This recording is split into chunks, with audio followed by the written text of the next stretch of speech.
It's funny, the things you remember. When my life fell apart, it wasn't grand cinematic explosion. It was the smell of burnt toast and the low hum of the refrigerator. It was a Tuesday morning, the kind of gray, indecisive day that can't make up its mind whether to rain or just stay miserable. I was standing in my kitchen, scraping the blackened bits off a piece of sourdough when my phone buzzed against the marble countertop. It was Ryan. "We need to talk," he said. No hello, no. How are you? Just those 4 words delivered with the sterile finality of a surgeon announcing a terminal diagnosis. I leaned against the counter, a wave of exhaustion washing over me. We always needed to talk, and it usually meant he needed money for some new, can't-miss investment, a vintage watch, or a set of golf clubs that promised to shave 5 strokes off his game. "I'm a little busy, Ryan." "Can it wait?" "No, it can't," he said, and there was something different in his voice, a brittle, sharp edge of excitement. "My father passed away last night." My heart dropped. "Oh, Ryan, I'm so sorry." His dad, Richard, was a good man, a quiet, thoughtful soul who had become more of a father to me than my own had ever been. A lump formed in my throat. "I'll be there as soon as I can." "Where are you?" "Don't bother," he said, his voice cold and dismissive. "That's actually what I'm calling about. I'm at the lawyer's office. The will was read this morning." He paused for dramatic effect, a trick he'd picked up from his years in sales. "He left me everything, Giselle, $500 million. I sank onto a kitchen stool, the burnt toast forgotten in my hand. 500 million. It was an absurd, life-altering number. "Wow," I breathed. "Ryan, that's incredible. But I'm so sorry about your dad." "Yeah, well, he was old. It was his time," Ryan said, words clipped and devoid of any real grief. "It was all about the money. It had always been about the money. Listen, the reason I'm calling is that I want a divorce." The refrigerator hummed. The clock on the microwave ticked. For a second, I thought I had misheard him. "What? A divorce?" he repeated, as if speaking to a child. "I've already had the papers drawn up. They'll be delivered to you this afternoon. I expect you to sign them without a fuss." I felt a strange, chilling calm settle over me. The shock was so profound it felt like numbness.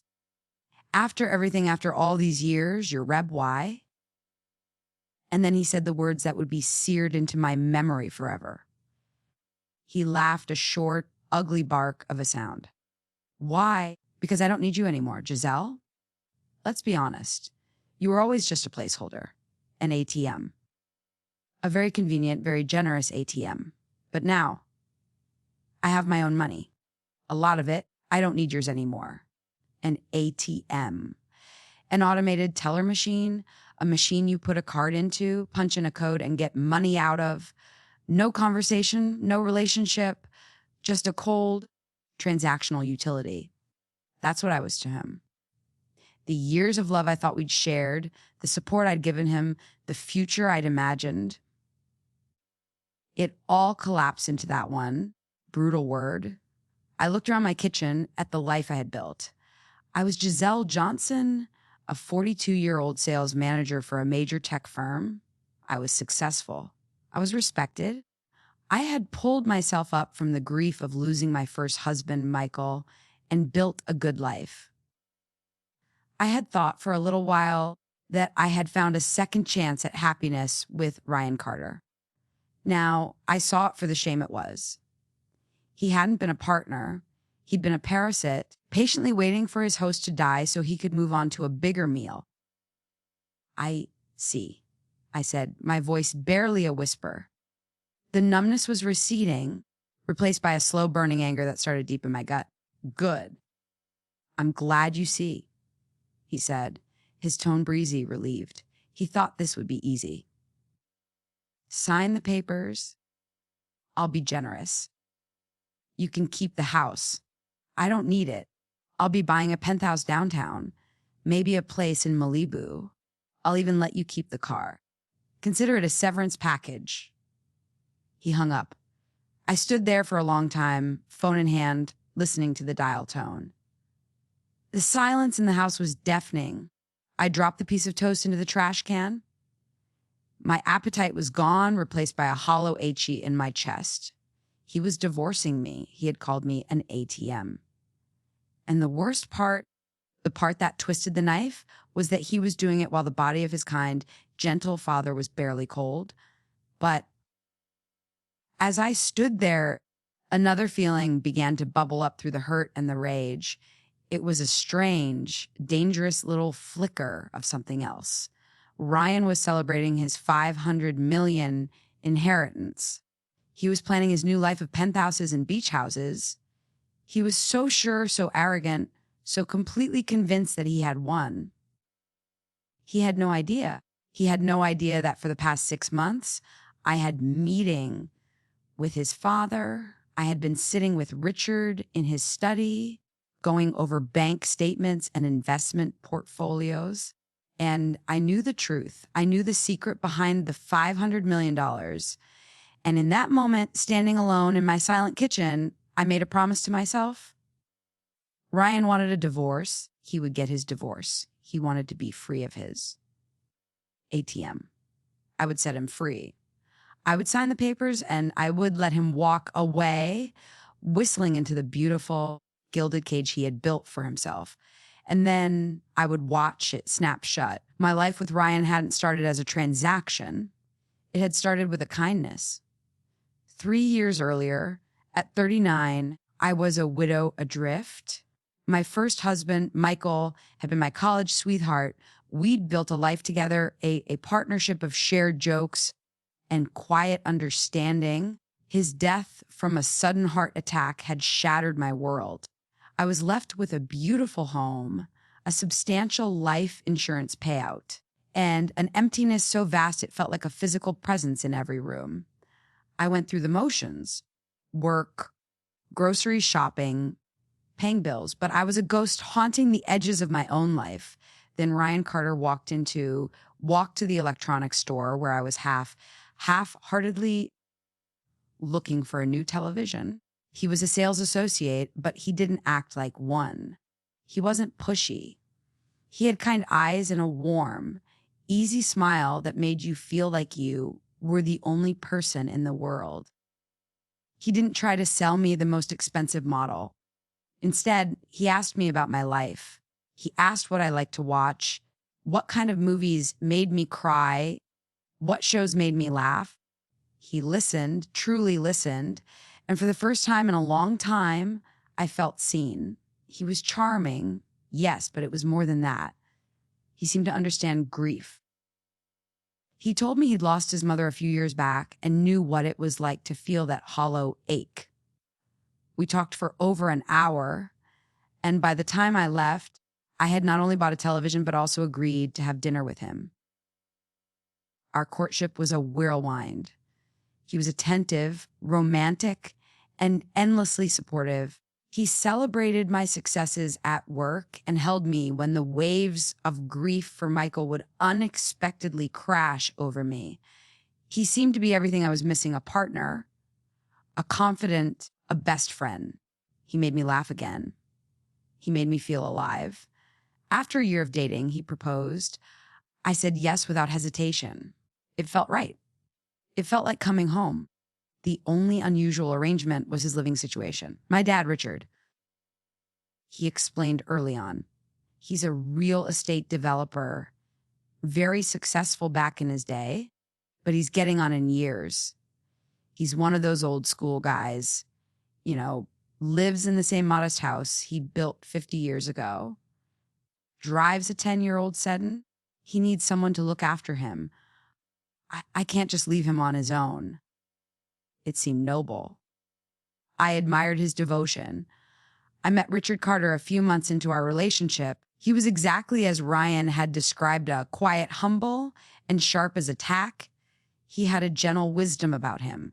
He and I connected instantly, talking for hours about books, history, and gardening. He seemed to approve of me, and his quiet validation meant the world. I fell in love with Ryan, but I grew to deeply respect and care for his father. So when Ryan suggested that after we got married, it would be best if he continued to live with his father to be his full-time caregiver, I agreed. It felt like the right, compassionate thing to do. We found a beautiful house for me. The one I was in now, just a 15-minute drive from Richard's place. It was our house, our marital home. Ryan would stay with his dad during the week, he said, and with me on the weekends. The arrangement worked at first. But after the wedding, the cracks began to show. Ryan quit his job at the electronics store. I need to be available for Dad 2047, he'd said, and I'd praised his selflessness, immediately taking on all of our shared financial responsibilities without a second thought. For the first few months, he seemed to be the perfect son. He'd call me and describe the meals he was cooking for Richard, the errands he was running, the way he was organizing his father's messy office. But slowly, the narrative began to change. His calls became less about caring for his father and more about waiting. He'd talk about Richard's legacy, the vast real estate empire he'd built. He'd make offhand comments about how much it was all worth, the investments, the properties. The doting son was gradually replaced by a man who was simply biding his time. He stopped cooking and started ordering takeout. He stopped running errands and started spending his days on the couch, scrolling through his phone, looking at luxury cars and expensive watches online. The real trouble started when I checked my bank account one day. I had a joint savings account when I'd set up from a portion of Michael's life insurance. It was my nest egg, my security. I rarely touched it. But when I logged in, my stomach turned to ice. Nearly $50,000 was gone.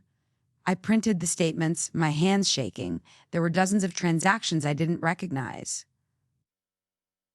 A down payment on a vintage 1967 Ford Mustang, a set of custom fitted golf clubs that cost more than my first car, charges from Gooksy, from Rolex, from high-end Steadhouses.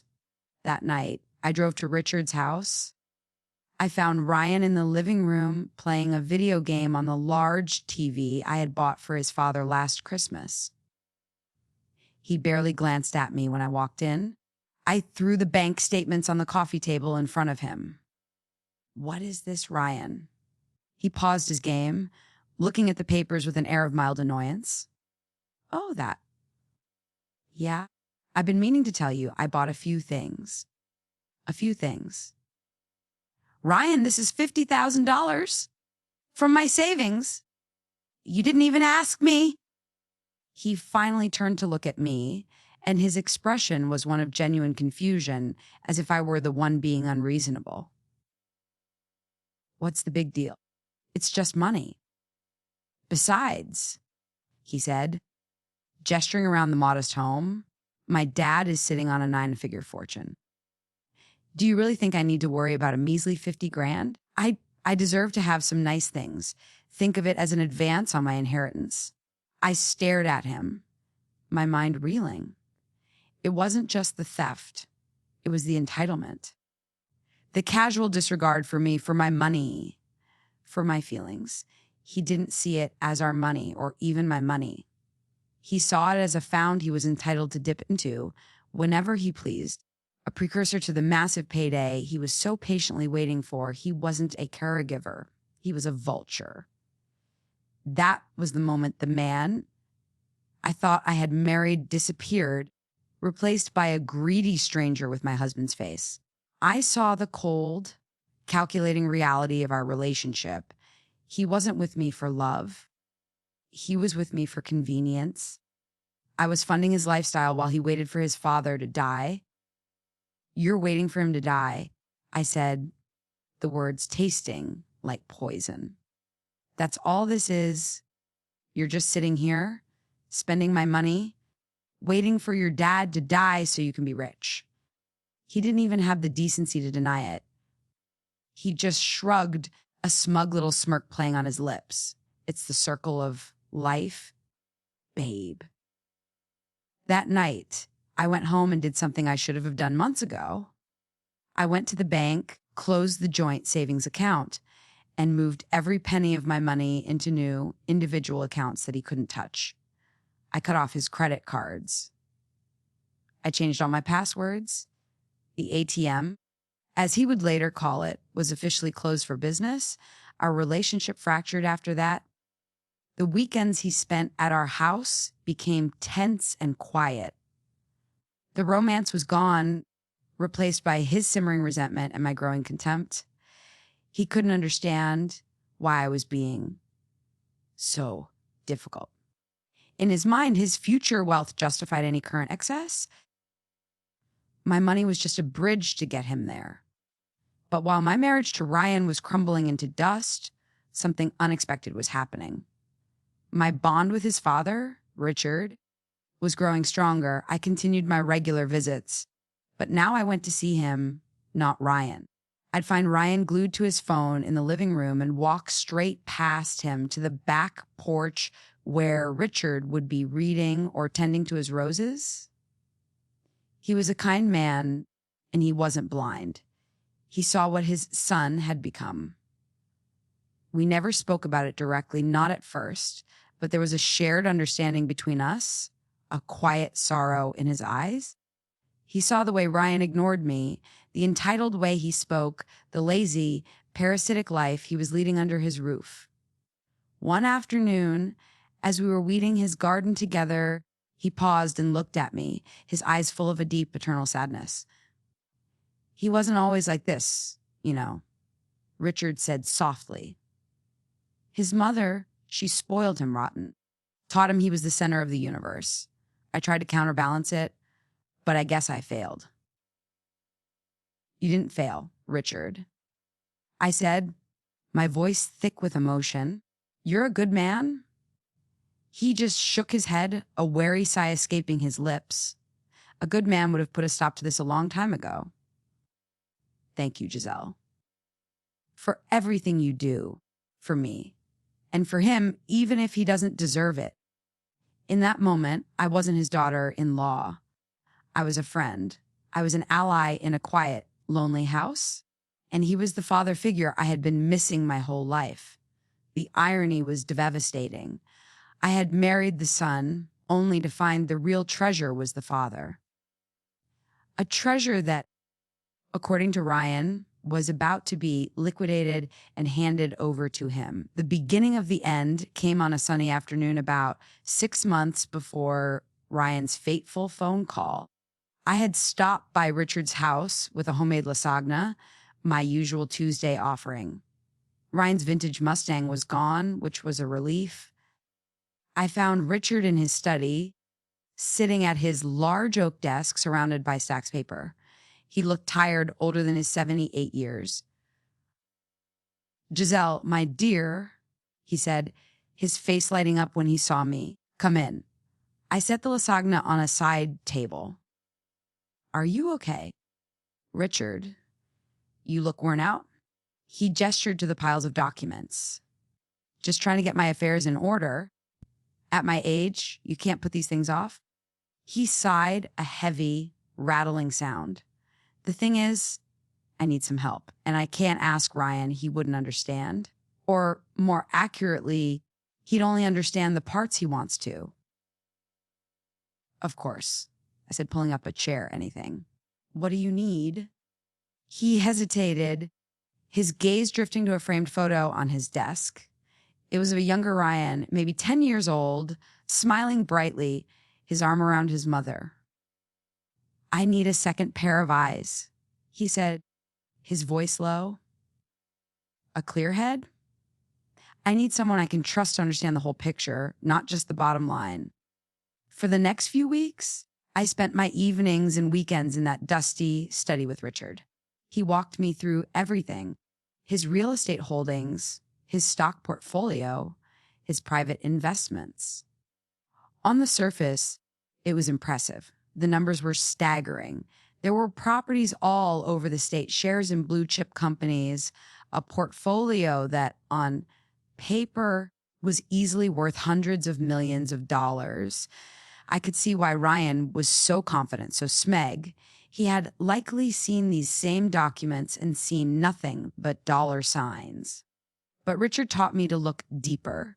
He showed me the caveats, the liabilities, the intricate web of loans and partnerships that held the empire together.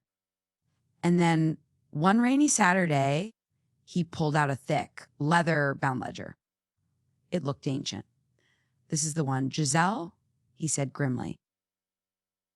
"This is the one I need to understand?" He opened it. The pages were filled with his neat, precise handwriting. It was the record of his biggest project, his passion project, a massive community revitalization development he had poured his heart and soul into over the last decade. It was a noble endeavor: low-income housing, a community center, parks, and small business incubators. It was meant to be his legacy. But it had failed spectacularly. He pointed to a line item, his finger trembling slightly. It was a loan agreement, a bridge loan he had taken out 5 years ago to keep the project afloat, convinced he could turn it around. The number was so large I had to read it twice to make sure I wasn't mistaken. $500 million. "I don't understand," I said, my blood running cold. "Where did this money go?" "Into the ground," he said, his voice raspy with regret. "Bad investments, crook contractors, a recession that hit at the worst possible time. I kept throwing good money after bad, trying to salvage it." I was proud. I was stubborn. I didn't want to admit I had failed. I scanned the document, my eyes catching on the fine print. The loan was secured against everything. Every property, every stock, every last penny of his vast fortune was collateral. "Richard, what does this mean?" He finally looked at me, his eyes filled with a profound, soul-crushing shame. "It means that the money Ryan sees in the statements isn't an asset and Giselle. It's a liability. That $500 million isn't what he's inheriting. It's what is owed.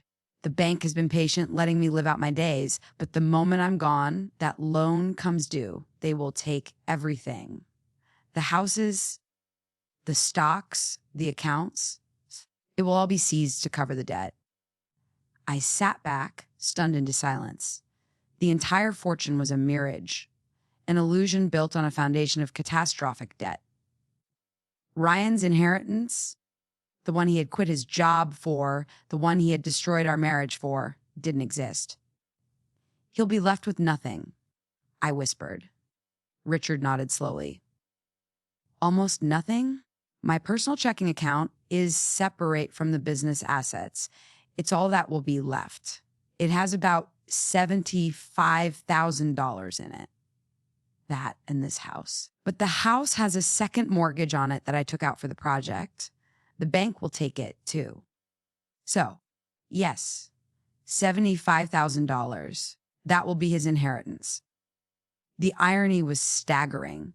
The man who had called me his ATM, who had stolen $50,000 from me with a thought because he was destined for so much more, would be left with barely more than what he had taken. "Does he know?" I asked, although I already knew the answer. "No," Richard said, shaking his head. I could never bring myself to tell him, to admit the extent of my failure. He's been living in this fantasy, waiting for a windfall, and I let him. It was easier than facing his disappointment, his anger. He leaned forward, his hands clasped on the desk. His eyes pleaded with me. "He needs to know the truth, Giselle, but it needs to come at the right time. When I'm gone, I want him to have one last moment of thinking he has everything he ever wanted, and then he needs to learn what it feels like to have it all crumble to dust. Maybe then He'll finally grow up. He made me promise. He made me promise that I would be the one to tell Ryan. Not out of spite, but as a final lesson from a father who loved his son but despaired at the man he had become. I promise, Richard, I said, my voice thick. I'll handle it. We sat in silence for a while, the only sound the rain against the window pane. I felt an immense weight settle on my shoulders, the burden of this catastrophic secret. It was a truth that had the power to detonate a life. And I was the one holding the trigger. A few months later, Richard had a massive heart attack in his sleep. His passing was sudden, peaceful, and left a gaping hole in my heart. I was devastated. I had lost the only real father figure I'd ever known. I was in the living room of his house, the house that now felt so empty, talking to the funeral director when Ryan walked in. He wasn't crying. His eyes were bright, his face flushed with a triumphant, manic energy. He didn't offer a word of condolence. He didn't ask how I was doing. He walked straight up to me, a predatory gleam in his eyes, and delivered the lines he had been rehearsing for years.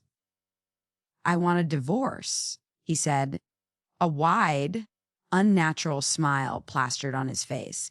He told me about the will, about the $500 million, and then he dropped the bomb. I don't need you anymore. Giselle, you were always just an ATM. I looked at his ecstatic face, his eyes dancing with greed, and I felt nothing but a cold, hard resolve. The grief for his father was still fresh, a raw wood in my chest. But in that moment, my promise to Richard echoed in my mind. This was the right time. I didn't argue. I didn't cry. I didn't plead. I simply looked him in the eye and I nodded. Okay, Ryan. He was taken aback by my calm acceptance. He had been expecting a fight, tears, a dramatic scene. My quiet compliance seemed to unnerve him more than any outburst would have. That's it. Okay, Ryan. He scoffed, trying to regain his footing. That's it, I said. I'll sign me the papers. I'll sign them. He stared at me for a moment, a flicker of confusion in his eyes, before his arrogance reasserted itself.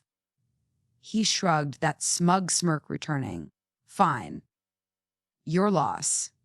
He turned and walked out whistling a cheerful, off-key tune. He was walking away from our marriage, from the memory of his father, and into his glorious imaginary future. And I let him go. The divorce papers arrived the next day via courier as promised. They were as cold and transactional as our final conversation. I was to keep the house and my car. I would make no claim on his inheritance, and he would make no claim on my assets or my salary. It was a clean break. Too clean. He was so blinded by the imaginary $500 million that he was practically giving me everything just to get rid of me quickly. He didn't want any complications, any delays that might stand between him and his fortune. I sat at my dining room table, the same table where we had hosted dinner parties and celebrated anniversaries, and signed my name. I didn't hesitate. With each stroke of the pen, I felt a weight lifting.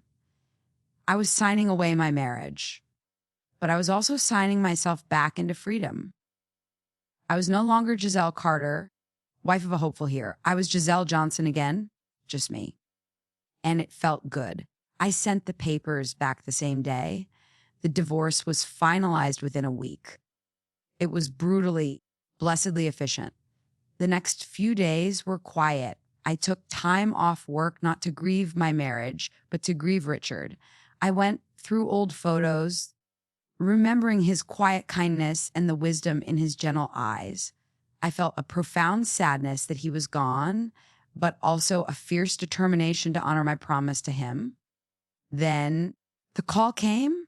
It was a Monday morning, almost 2 weeks after his father's funeral. I was in my garden, pruning the roses Richard helped me plant. When my phone rang, the caller ID flashed. Ryan, I felt a grim smile touch my lips. It was time. I let it ring 3 times before answering, taking a deep, steadying breath. Hello? I said, my voice calm and neutral. Giselle, what the hell is going on?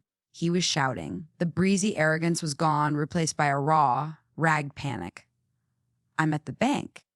I've been at the bank all morning. They won't let me access the accounts. What accounts are those, Ryan? I asked, snipping a dead rose from its stem. My father's accounts? My inheritance. They keep talking about liabilities, about some outstanding debt. They're saying everything is frozen. It's my money, Giselle. They can't do this. He shrieked, his voice cracking. I walked over to a patio chair and sat down, cradling the phone to my ear. No, Ryan, I said softly. It's not your money. What are you talking about? Of course it is. The wool said. I know what the wool said. I interrupted, my voice still quiet, but now edged with steel. I also know what the bank statements say. I know what the loan agreements say. Your father and I spent months going over his finances before he died. He wanted me to understand everything. He made me promise I would be the one to explain it to you. There was a stunned silence on the other end of the line. I could hear his frantic breathing. Explain what? He whispered. And so I told him, explained in calm, excruciating detail about the failed community project. I told him about the massive $500 million loan his father had taken out using the entire estate as collateral. I explained that the number he had seen on the statements wasn't an asset, but a debt that was now due. The bank isn't freezing your accounts, Ryan, I concluded, my voice devoid of any sympathy. They're seizing them. They're taking everything, the properties, the stocks, all are gone. It was never really there. The silence that followed was heavier, deeper. I could practically hear his world collapsing through the phone. I imagined him standing in the cold, marble lobby of the bank, his face pale, the smug confidence draining out of him like air from a punctured tire. No, he choked out, no. That can't be right. You're lying. You're trying to trick me. Why would I lie? Ryan, I asked. The divorce is final. I get nothing either way. This has nothing to do with me anymore. This is between you, your father's ghost, and the bank. But what about the house? His house, mortgaged to the hilt. The bank will be taking that too. You'll probably get an eviction notice in a week or two. He made a small, wounded sound like an animal in pain. So what's left? What do I get? You get your father's personal checking account, I said, delivering the final, crushing blow. It has $75,000 in it. That's your inheritance, Ryan. That's all there is.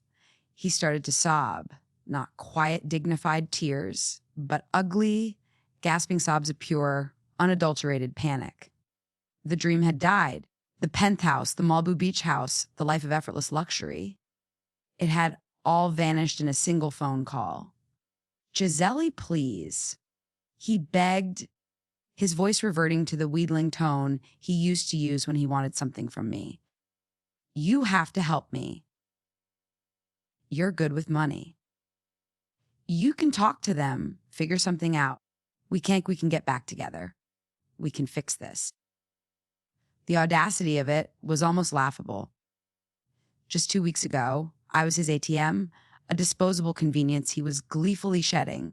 Now that his imaginary fortune was gone, he wanted his ATM back. No, Ryan, I said, and my voice was as cold and hard as stone. There is no we. You wanted a divorce, remember? You don't need me anymore. You have your inheritance. All $75,000 of it. I suggest you learn to live on it. But I can't, he wailed. I have nothing. I don't have a job. That mustn't cost a fortune in insurance. That sounds like your problem, I said. And with a profound, liberating sense of finality, I hung up the phone. I sat there in my garden, the sun warm on my face. A weight I hadn't even realized I was carrying had been lifted. It wasn't just about the money or the revenge. It was about closing a chapter of my life that had been built on a lie. Ryan had never loved me. He had only loved what I could provide. His father, in his own flawed way, had seen that, and he had given me the key to my own freedom. A week later, a check arrived in the mail.